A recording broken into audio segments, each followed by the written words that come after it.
Okay, today we're going to talk about Solidity. This is one of the programming languages that is being used to program smart contracts. So we talked about smart contracts in the previous class.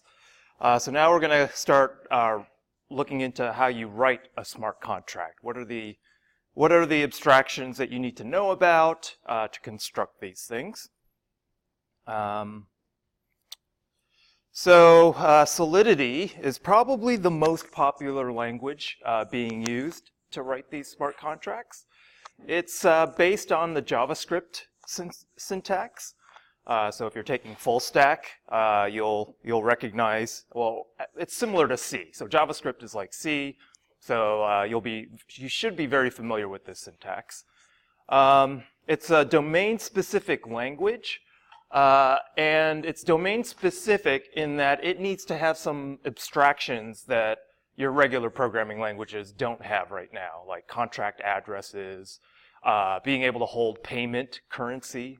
So that's part of the language features of this programming language. And it has to interface with the blockchain. So it has specific ways that it will do so. So you'll see abstractions like contracts, addresses, ownership, payments, specific hash functions that you'll be working with, and then block information. Like you need to be able to get at the block headers or the block statistics. Okay, so we're going to incrementally learn Solidity using lessons from a guided online Solidity CTF. There are 6 lessons to this CTF, and this will be your lab 2.2 is going through all of these lessons, and I'll show you them. It's always helpful, so if you walk through the lessons, you'll see a lot of this content, but I figured it would be good to prime you up front, because a lot of times you'll just sort of like ignore the thing and try and just solve the level, which is what I did. But I think it's helpful to get just a quick overview of all the different things in the language before you run into it for the first time. So I'm going to just take you through a tour of what Solidity has to offer. Today I'm going to basically go through all of the constructs you will need to do the first 2 lessons of that CTF. And each lesson has like maybe 13 or 14 sub-levels. So you'll be able to do all of those after today. Okay, the first thing is the contract setup. So you're going to be programming a contract. The first 2 things to talk about are at the very top of the file in Solidity. There is a pragma statement that says, what version am I using? There are a gazillion versions of Solidity because the thing is a moving target. This is the age of continuous improvement. So basically, every night there might be a new version of this compiler as they add more features to it and fix bugs in it.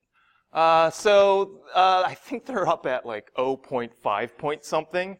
We're going to, because a lot of our exercises are written in 0.4.24 or 25, I'm going to just show you what this version of Solidity gives you. So this is a base pragma that specifies the compiler version, and you'll see in your IDE you have to specify which version of the compiler you want to use to compile your program, and hopefully the 2 versions match. Otherwise, the IDE will be like, you got a mismatch.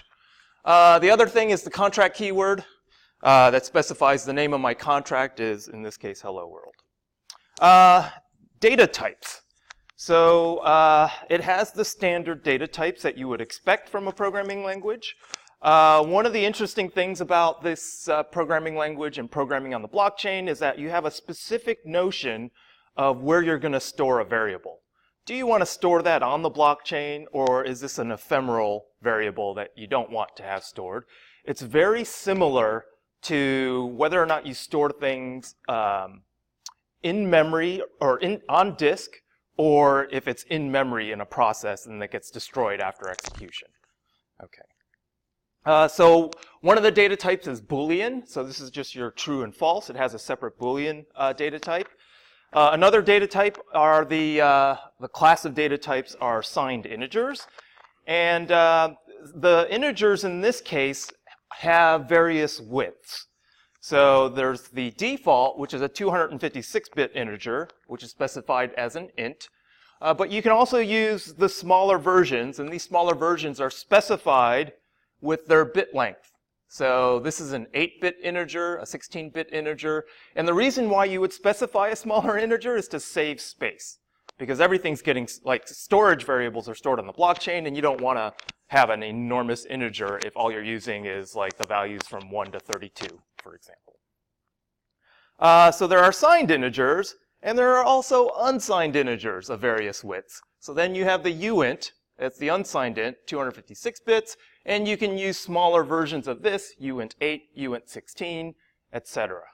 So if you took CS410, actually there's 2 people I think in this class who took 201 from me like 3 years ago.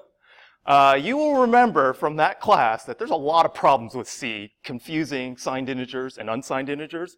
This leads to a whole host of problems. So you should remember, or maybe you forgot because it was too traumatic when I taught it, you should remember that this is actually going to be problematic. And of course, it is.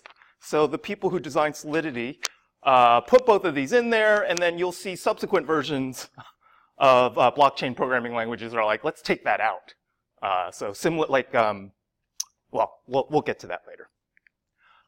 So here's an example. I have my program, I have my contract. I can specify a Boolean variable that can either be true or false.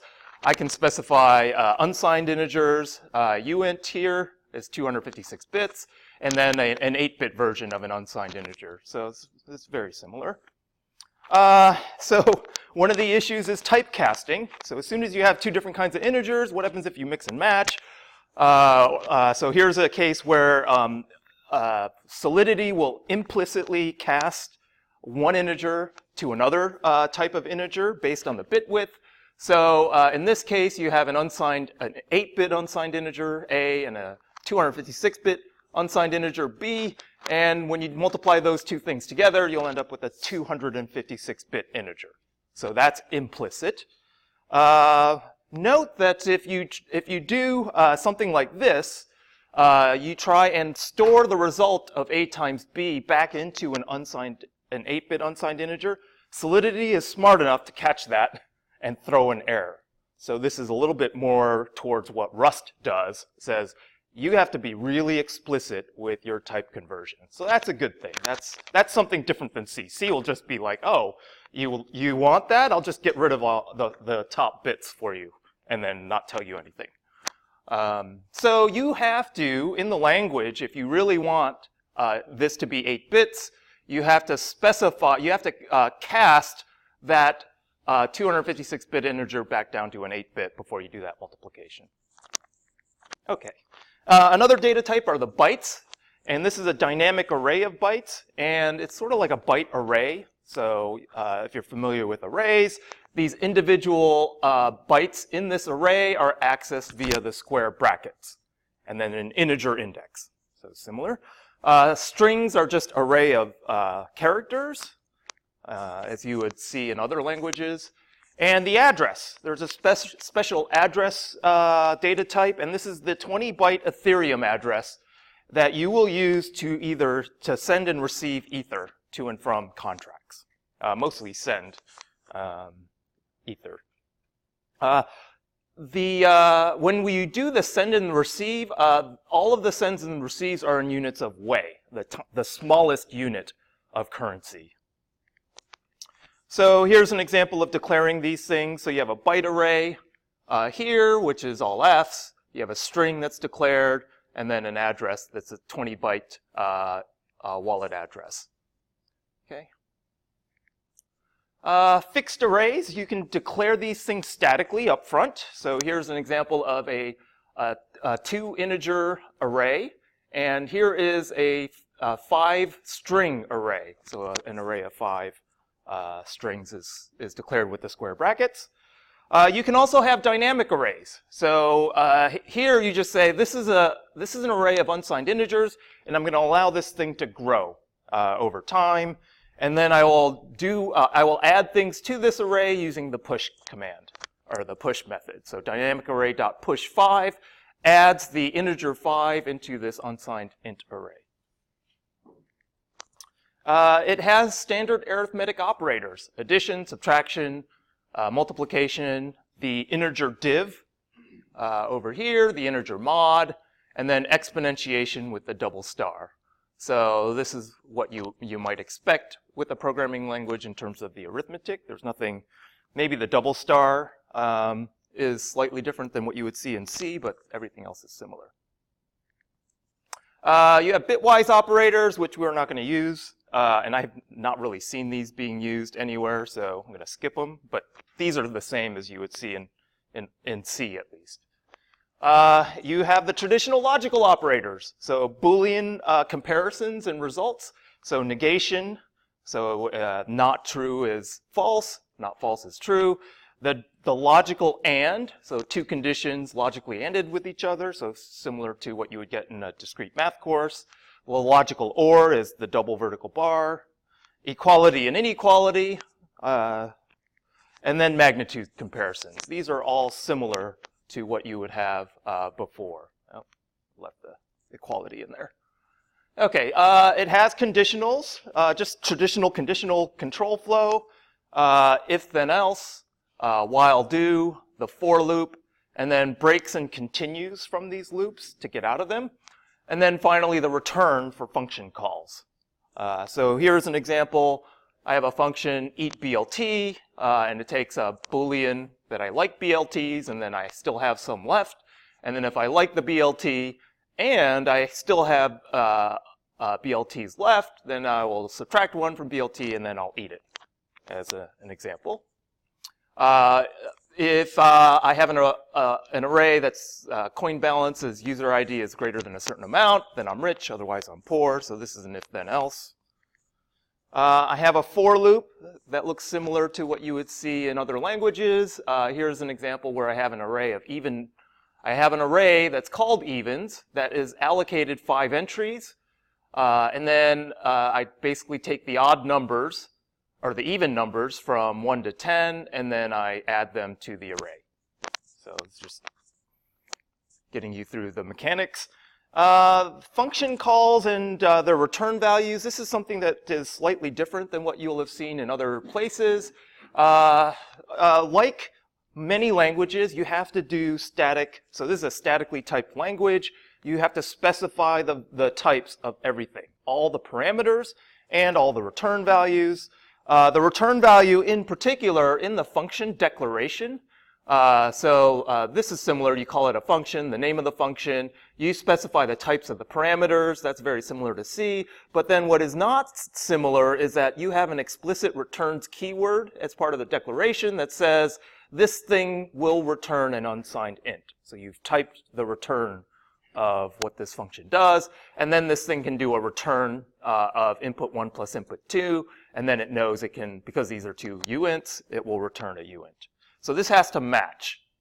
So that's something slightly different. Another slight difference from other languages is that you can have multiple return values.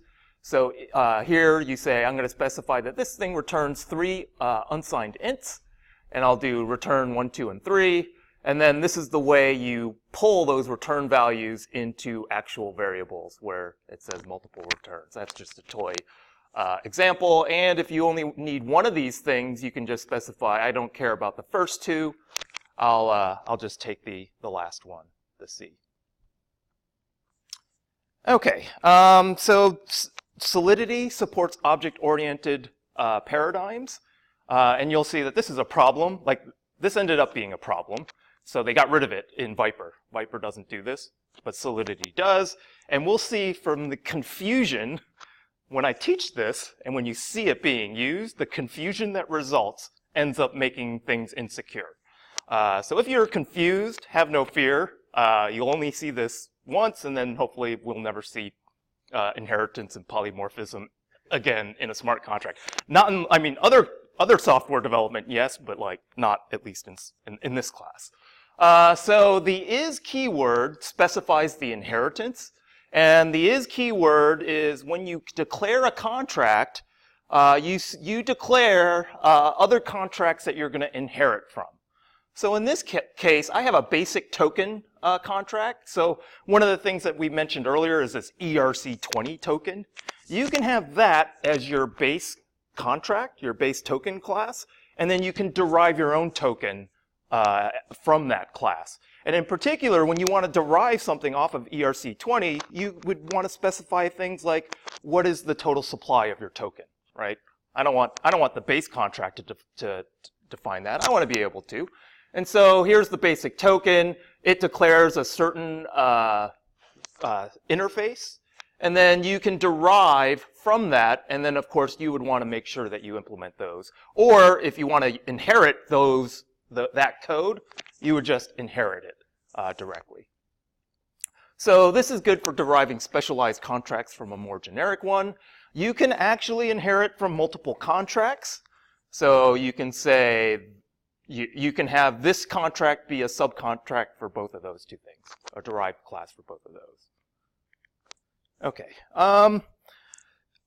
Solidity has visibility modifiers, and this is controlling who can call what functions in a contract, and where they can be accessed from. The public modifier is similar to what you would get in an object-oriented programming language. So in this case, functions and variables can be accessed either internally within the object or externally from outside of the object. So here, this person array is public, meaning that anybody can go in and access the elements of that people array.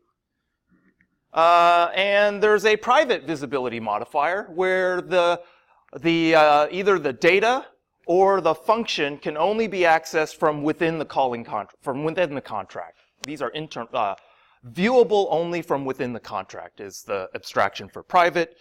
But people see private and think secret. That is not the case. This is the blockchain. So even though you have even if you called this thing private, this array still exists in the blockchain. You can't access it programmatically. That's what they mean by private, but it has no notion of actually being private from a full node, for example.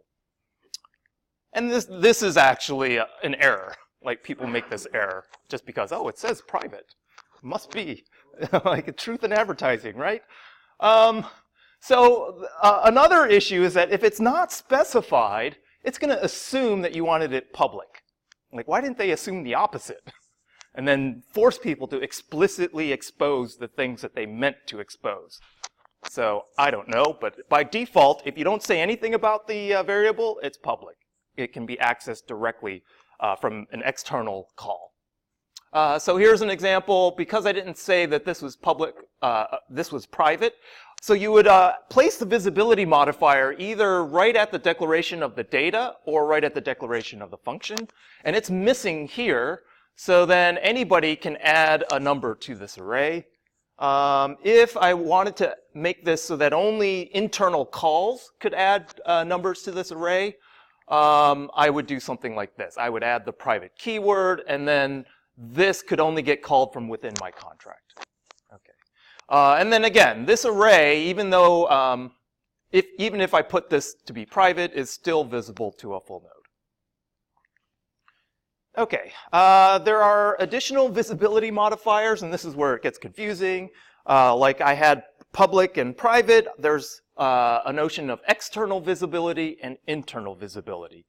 So external says that I want this to be part of the contract interface that is callable by other wallets and smart contracts on the blockchain.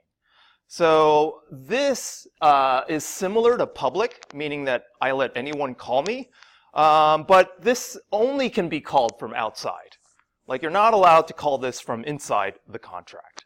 So that's external. If you are inside of a contract and you want to call yourself, you want to call an externally visible call, you have to use this keyword. And this will become important in one of your CTF levels, because that confusion, what this does, like the difference between calling f directly and this .f can be a security problem, actually, unfortunately. The internal keywords is similar to private. where you're only allowing access from internal function calls. But this is slightly different in that any derived class, if you are part of any other contract in terms of inheritance, anyone else within that inheritance chain can call you. So this is applying not just to your own, but to other contracts that are derived from. Anybody from the a derived contract can call these functions. And this is akin to the protected keyword in something like Java, if you've taken a Java class. Okay. So this is the reason this might be complicated, and the reason people want to get rid of some of this stuff is because of the complexity. Because you don't want too much complexity in a smart contract. You want to be able to reason about the thing before you run it. Okay, so here's an example of the internal call versus something that's not internal. So I have this initial contract here. BLT is a sandwich, so it inherits this code. And then I have this eat with bacon, which is public, that returns a string. And then from within this is where I can call eat. And if you look at eat, because this is internally labeled, this is valid, where I can call eat because it's sharing, it's within the derived contract. But nobody else can directly call eat. Like, you can't call eat from an external wallet, can't sit here and call the eat function as part of the call. Okay. So you must audit your visibility modifiers for security. So if you are improperly setting internal and external and public-private, and you are not expecting a call from external, and it is getting called directly, then you have a problem. Yeah. Is that public and etc. Public and external? Is that enforced by the blockchain machine, or is that enforced just by the language? Both, actually. So when you compile a smart contract, you're compiling, as part of it, the ABI. This is the, we'll get to this later. Did we talk about the ABI? The ABI is your external interface. And none of the internal calls will show up on that ABI, so that when someone tries to directly call that function, it won't show up, and then the smart contract will do something completely different. And something completely different, you should be expecting, right?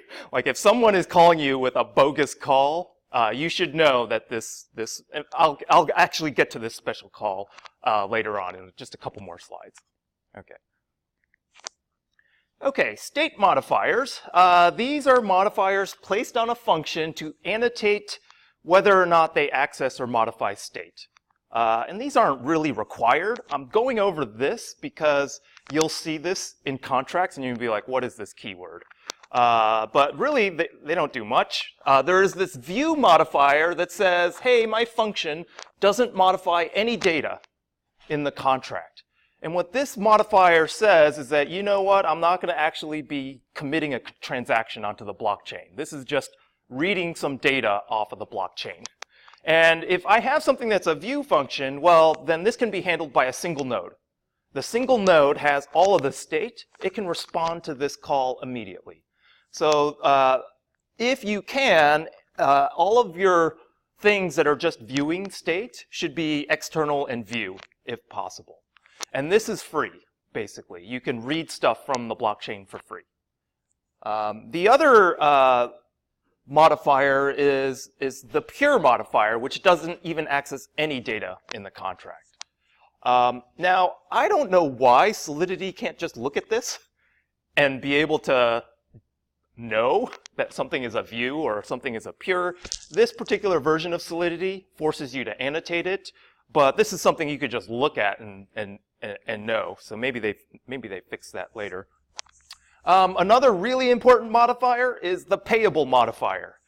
This modifier is used to annotate functions that can accept cryptocurrency, Ether. So this is unique to Ethereum. This is why the domain-specific language comes about, because, yeah, you have a notion where you can receive money on a particular function call. Some examples: charging the caller money for executing an API call. in your contract. So if you have an online store, and you're basically asking someone to, if you have an online store and you're asking someone to buy something from your contract, then what you would do is you would have an online store contract here, and in this function for buying an item from your online store, you say it's externally callable and that you can accept money on that function call. And let's say this buy something, my store sells widgets that are all equally priced at 0.001 Ether.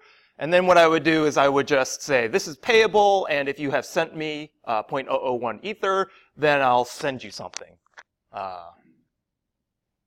as a result. So that's the payable modifier. There is a constructor function that is always called when you deploy the contract. So the contract creator will deploy the contract, and within the contract there's a special function called the constructor function that will always run upon deployment. And so here's an example of an initial coin offering contract, and you specify as part of the constructor that you want the total supply of tokens to be a certain amount. And this will initialize the contract before it is up on the blockchain. It will initialize the state of total supply to be what you had specified. Okay, you will see that earlier versions of Solidity would actually name this contract, the constructor ICO, basically the same name as the contract, but as a function call. And I think you might see some examples of that in the earlier, some of the earlier examples. So I just wanted to make a note of that. Okay, so I mentioned, so this is the function, this fallback function. If you are called, if your contract is called and the caller is trying to call a function that does not exist in your code, you will invoke what's known as the fallback function. Like, I don't know how to handle this invocation. The fallback is to handle for it to be handled by a special function called the fallback function.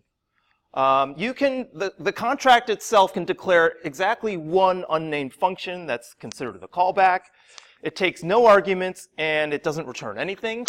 And this is the function that's called.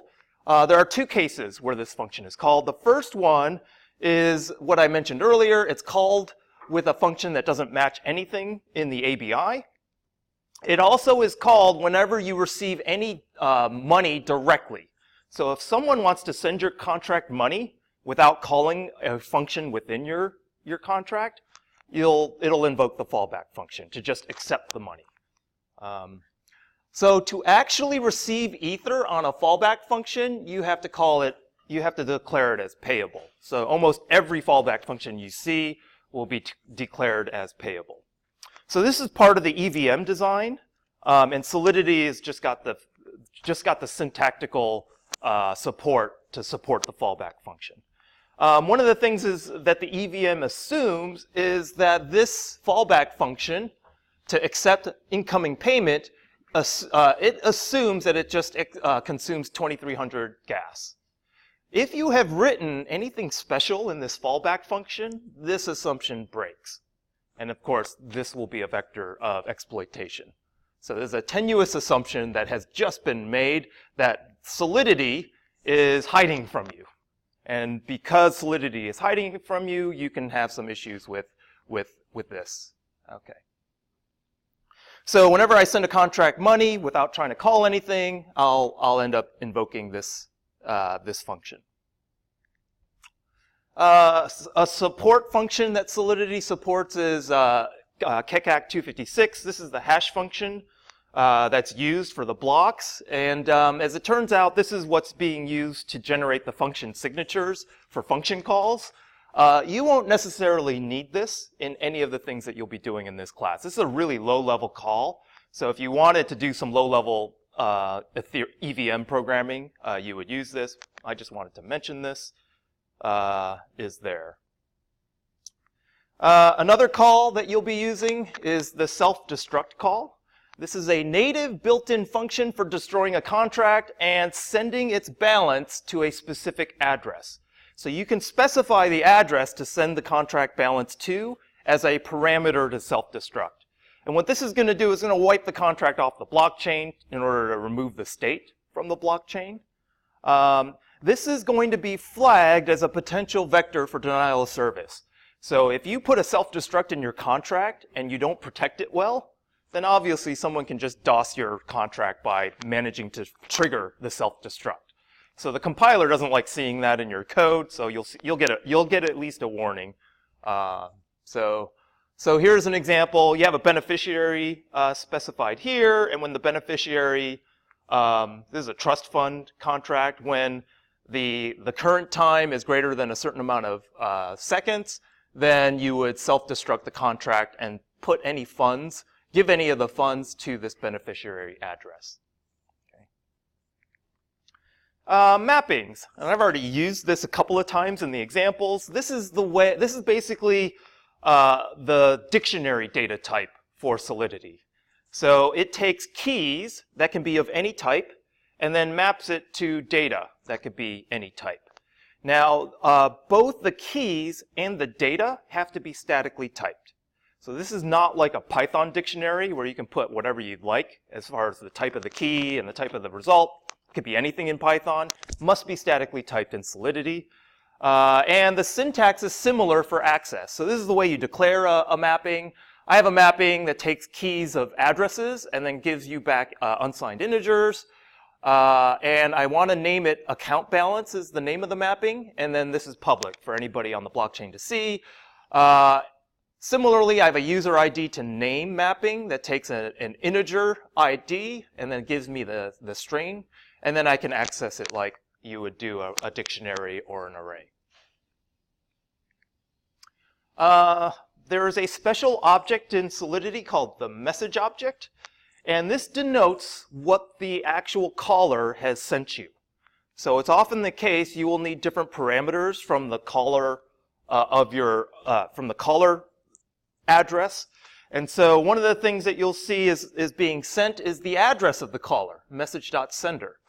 So for example, here's a contract that says, hey, I'm going to keep a mapping of people's favorite number, and it's going to map the address of the person to the favorite number.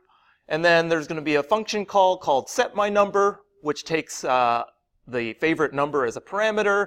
And then I can just set that the sender's favorite number by just specifying message.sender as the key. And then I can set that sender's number appropriately. And then what is my number is the public view, which will just return what was initialized. There is also, that you'll see in the contracts, a message.value. This is the amount of ether the caller has sent you. So if you have a payable function, the caller sends you something, calls that function with some ether, you will use message.value to make sure that, to get the amount that the caller sent. Okay, when you are in an IDE developing Solidity, there is an import call that says, you know what, not all of my code is in this file. I have some library code that I'm going to specify in a different file. That's what the import statement does. And this is specified as a relative path in the current directory. There are these special keywords, assert and require, that will basically check for conditions to hold true in order to execute functions. So the require is what you'll typically see, and it is typically used to validate your externally provided input. So you always want to do input validation. Like if you've taken any of the security classes here, hopefully the only lesson hopefully that you learn is validate all inputs. That'll solve like 50% of all the security problems that we have is validating your input. And so for every external call in your contract, you should have a require statement there that validates that what you are expecting is actually true from the inputs. And that's done with these require statements. So here is a function that says say hi to Vitalik, and only Vitalik will get this message hi. And then the require is that the kecak 256 of whatever string is sent is actually, you know, the kecak of the string Vitalik. Yes?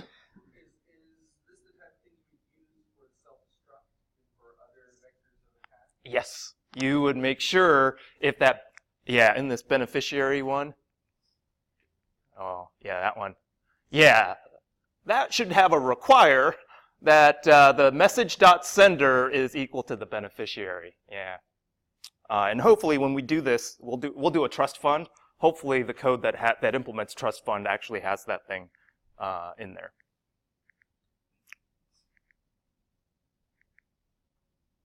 Okay, one of the things with require is that require will refund the user the rest of their gas. I mean, it'll take the gas that it used to process it, but the assert will not. The assert is, because the assert is an internal error, it will not refund the gas. It'll take it all. But for both of these things, all of the state is undone when this happens on the blockchain. The transaction is completely invalidated so that you don't get an inconsistent state. Okay. So both of these will call this internal thing called revert, which will undo the state and return an error string. And revert is hopefully what all of your smart contracts are doing that you're working with, because the revert will actually return an error string. Whereas before, a lot of the contracts just used this throw keyword, and then you would just get an out-of-gas error for every error, which was unfortunate for debugging. Okay, so here's an example called a fundraiser that uses this. So I have a minimum contribution.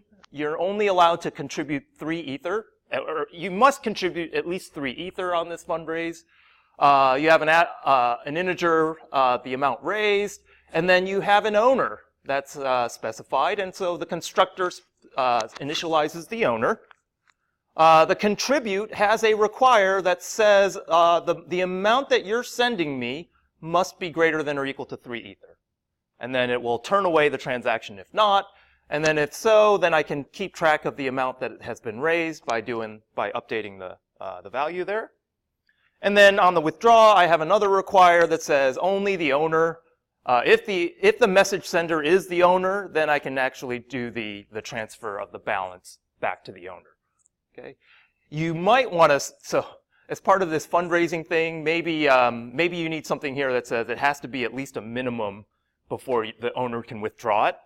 That could be part of the terms for the fundraiser. So something like Kickstarter, where, hey, if I don't reach my limit, I have to give everybody their money back. That would be something that you could actually encode in the smart contract so that the people contributing money to you can understand that their money's coming back. You're not going to just run away if the goal hasn't been hit. Okay, you will see that there are custom modifiers that can be defined using the require, because you don't want to put requires everywhere, right? Like if I have half of my contract is like the admin interface, then I don't want in every single one of those functions to say require owner is equal to message sender, this kind of thing. And so what you can do is you can define a modifier that does this, and then use that modifier to annotate every function that you want it to be applied to. Okay, so here's an example of a modifier. The modifier is only owner. And this is going to do the require that the owner is the sender address. Yes? On that Kickstarter idea, Yep. if it failed and the money was refunded, you have to have a bunch of state for how much. Yeah, you do. You have to have an array. So hopefully, yeah, you've implemented an array. And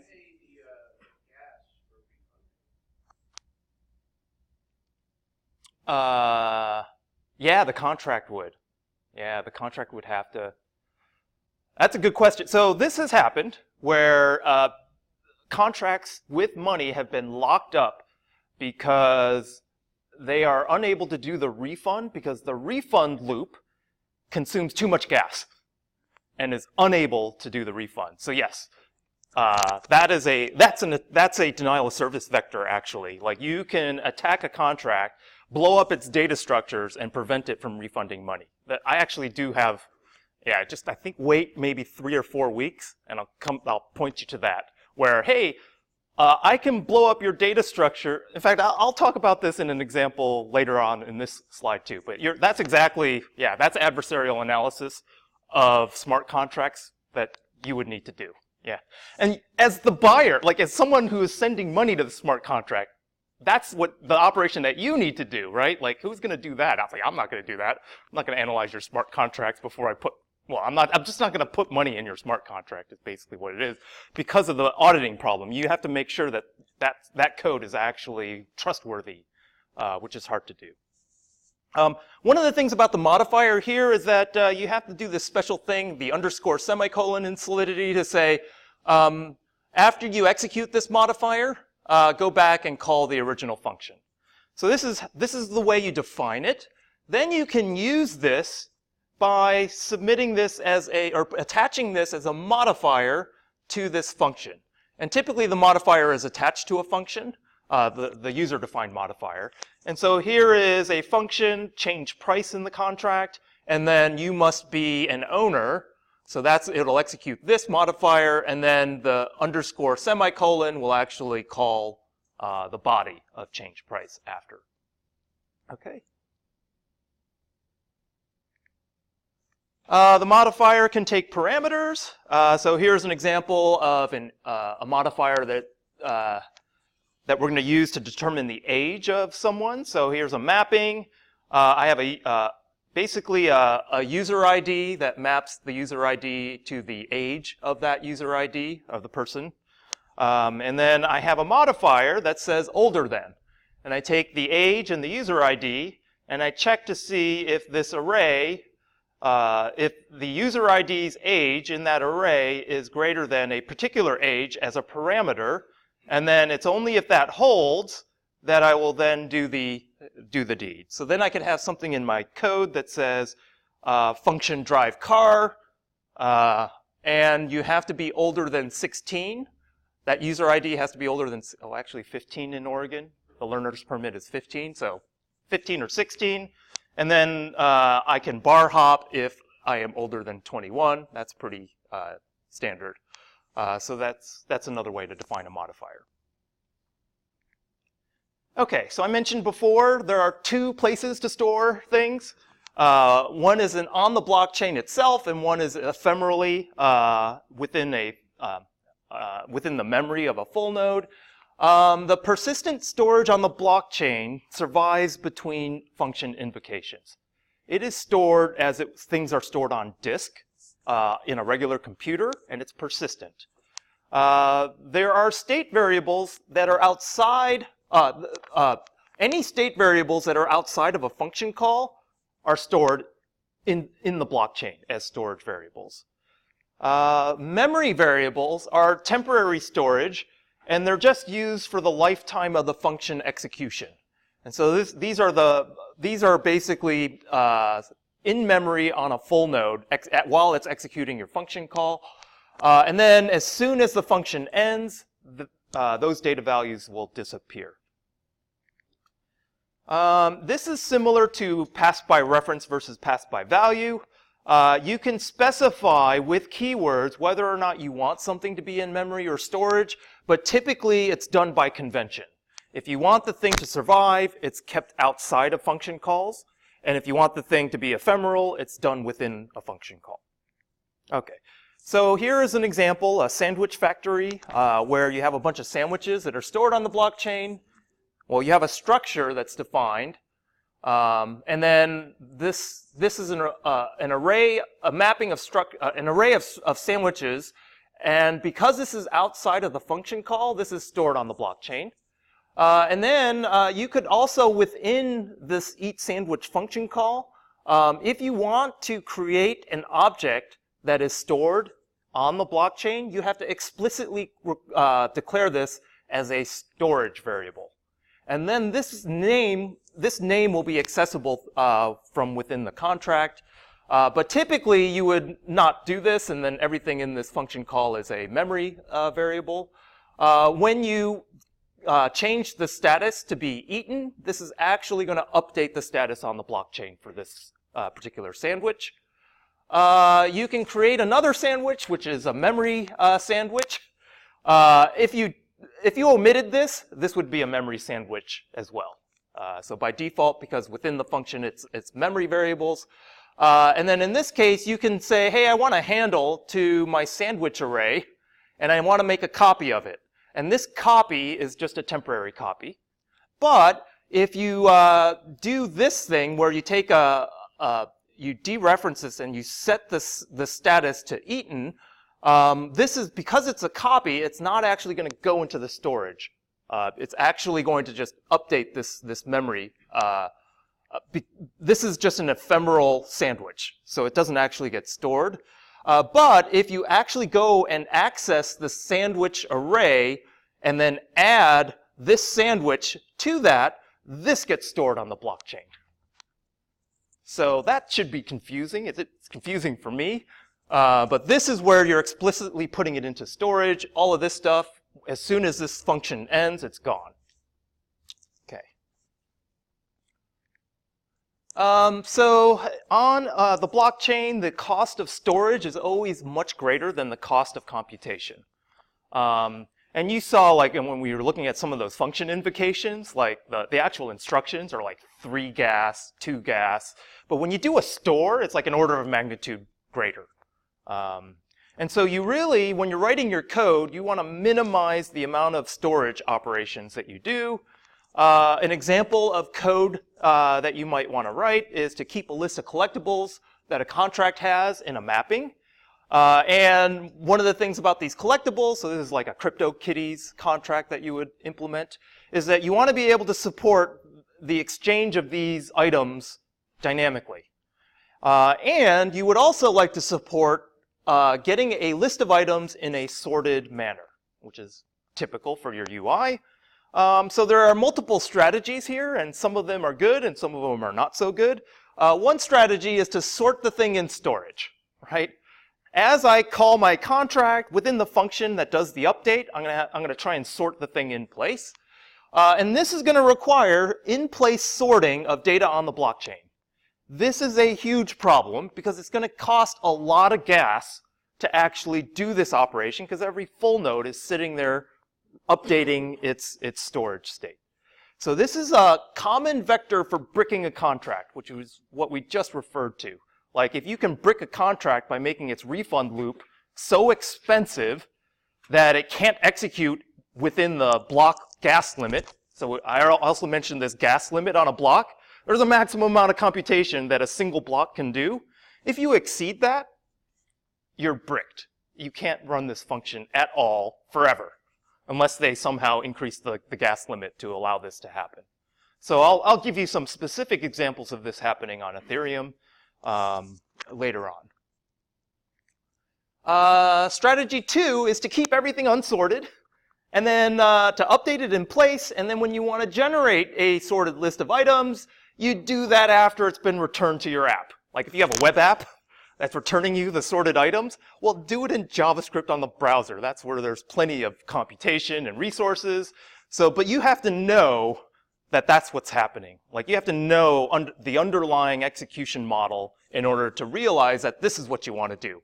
Keep the thing unsorted in memory on the blockchain, and then do the sorting outside of the blockchain.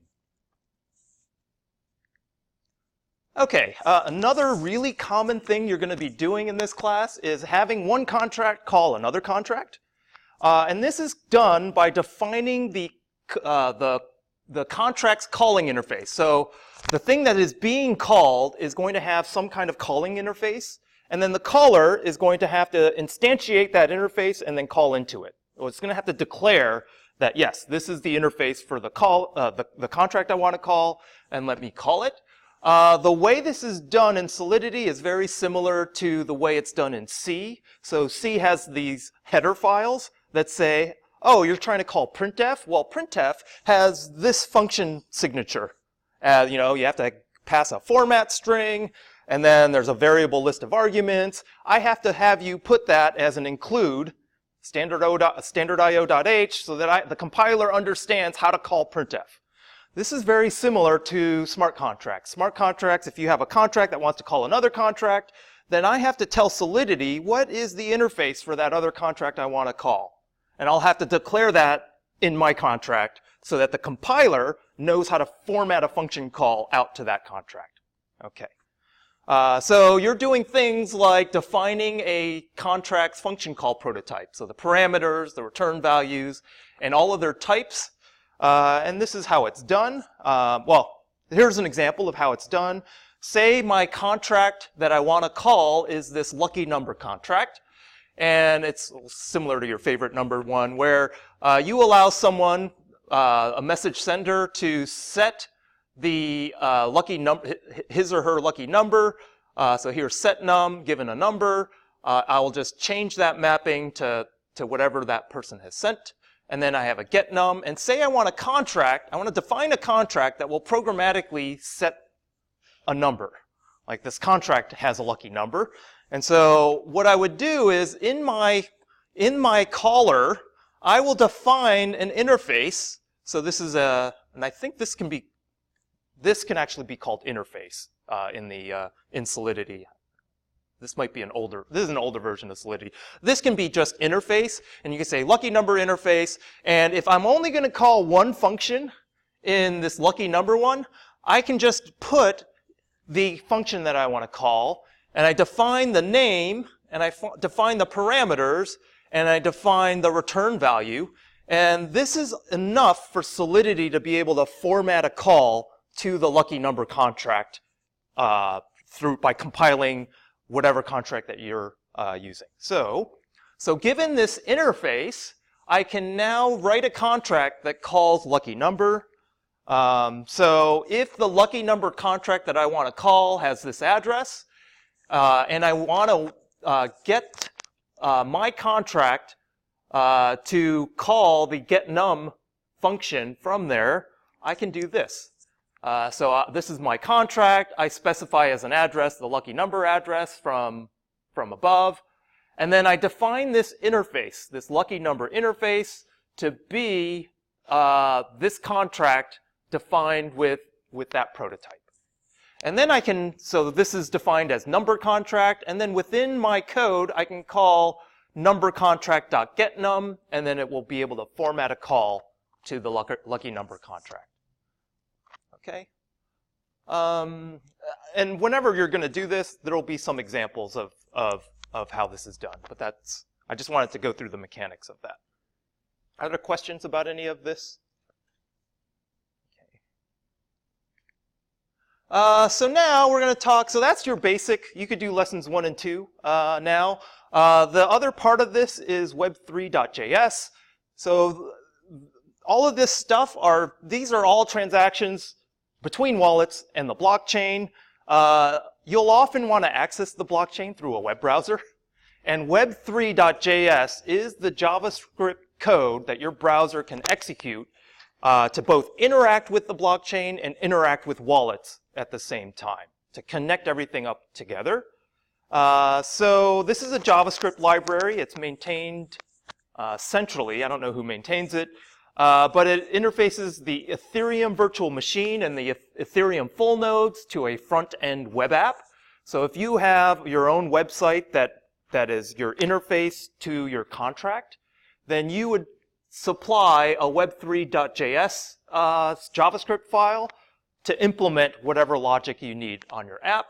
And the provider will, if I have the web app, I would typically point the JavaScript to a full node that either I run or that someone else runs that is reliable. So in most cases, web3.js defaults to these Infura servers that are a set of Ethereum full nodes that this particular company, who just got acquired by, I think, Coinbase, that this company runs. In this case, so your web3.js could point to an Infura server, but it could also point to a full node that you yourself are running.